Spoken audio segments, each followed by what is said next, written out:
मेरे सम्मानित पाठकगण, मैं एडवोकेट के.बी. सिंह आपका स्वागत करता हूं।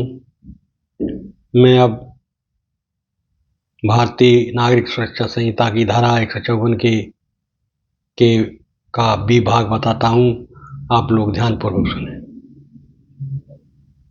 भारतीय नागरिक सुरक्षा संहिता 2023 की धारा 154 के अनुसार इस धारा का मुख्य उद्देश्य उस व्यक्ति को आदेश देना है जिसे कोई आदेश दिया गया हो, यह आदेश का पालन करे या पालन करने से असमर्थ होने के कारण बताए। साथ ही साथ यह धारा मुख्यतः उन आदेशों के पालन या कारण बताने की प्रक्रिया को निर्धारित करती है। इस धारा के अंतर्गत दंड या सजा का कोई विशेष प्रावधान नहीं है, लेकिन अगर कोई अधिकारी या व्यक्ति इस आदेश का उल्लंघन करता है या आदेश का पालन करने से इनकार करता है तो संबंधित कानून के तहत कार्रवाई हो सकती है। प्रक्रिया के अनुसार संबंधित व्यक्ति को आदेश दिया जाता है, कोई निर्दिष्ट समय सीमा के भीतर आदेश का पालन करे या आदेश का विरोध करते हुए लिखित कारण प्रस्तुत करे। यदि व्यक्ति आदेश का पालन नहीं करता है या कारण नहीं बताता है तो उसके विरुद्ध कानूनी कार्रवाई की जा सकती है। इस प्रक्रिया के तहत आदेश संबंधित व्यक्ति को दिया जाता है और वह आदेश सुनता है और अपने पक्ष या कारण प्रस्तुत करता है। इसके बाद निर्धारित प्राधिकारी मामले की समीक्षा करता है और आवश्यक निर्देश जारी करता है। यह धारा प्रशासनिक आदेशों के पालन को सुनिश्चित करने के लिए महत्वपूर्ण है और कानूनी प्रक्रिया के अंतर्गत कार्य करती है। संक्षेप में, भारतीय नागरिक सुरक्षा संहिता की धारा 154 उस व्यक्ति को आदेश देने का प्रावधान है जिसे आदेश का पालन करना होता है और कारण बताना होता है। आदेश का पालन न करने या कारण न बताने पर कानूनी कार्रवाई संभव है। इस प्रक्रिया में आदेश का नोटिस देना, कारण सुनना और उसके बाद निर्णय शामिल है। यह धारा सीधे सजा निर्धारित नहीं करती, लेकिन आदेशों के उल्लंघन के पर अन्य कानून लागू हो सकते हैं।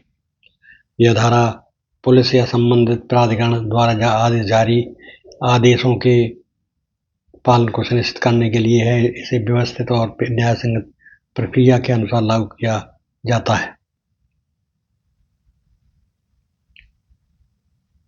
इस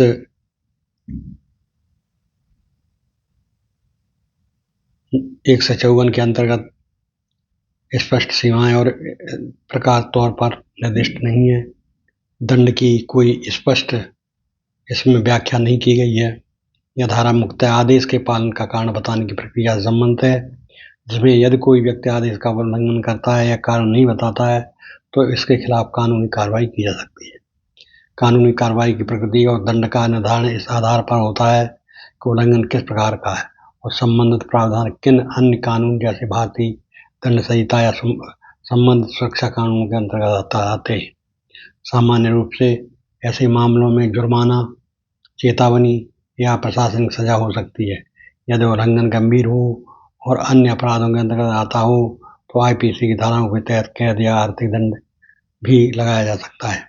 इस प्रकार धारा 154 स्वयं में सजा का प्रावधान नहीं करती, लेकिन उसके अनुक्रम में आए आदेश के उल्लंघन पर संबंधित कानून के तहत दंड लागू होते हैं। धारा 154 में भारतीय नागरिक सुरक्षा संहिता की धारा 154 में दंड का कोई स्पष्ट प्रावधान नहीं है। उल्लंघन पर संबंधित कानून जैसे आईपीसी, बीएनएसए के प्रावधान लागू होते हैं। इस प्रकार जुर्माना, प्रशासनिक कार्रवाई या जेल शामिल हो सकते हैं। प्रक्रिया में कारण बताने का मौका और आदेश का पालन अनिवार्य होता है। यदि कोई आदेश पुलिस या प्रशासन द्वारा जारी होता है, उसका पालन नहीं होता तो आईपीसी की संबंध धाराओं के अंतर्गत दंड हो सकता है, जैसे एक सार्वजनिक व्यवस्था में बाधा उत्पन्न करने पर जुर्माना या कारावास। इस प्रकार आपने देखा कि इस धारा के अंतर्गत कोई दंड की व्यवस्था नहीं है, लेकिन अन्य धाराएं जो भारतीय न्याय संहिता में बताई गई हैं, कोई अपराध इसमें सिद्ध होता है तो उसी की सज़ा इसमें हो सकती है। अब मैं वीडियो समाप्त करता हूँ। अगली धारा में मैं आपसे फिर मुलाकात करूँगा।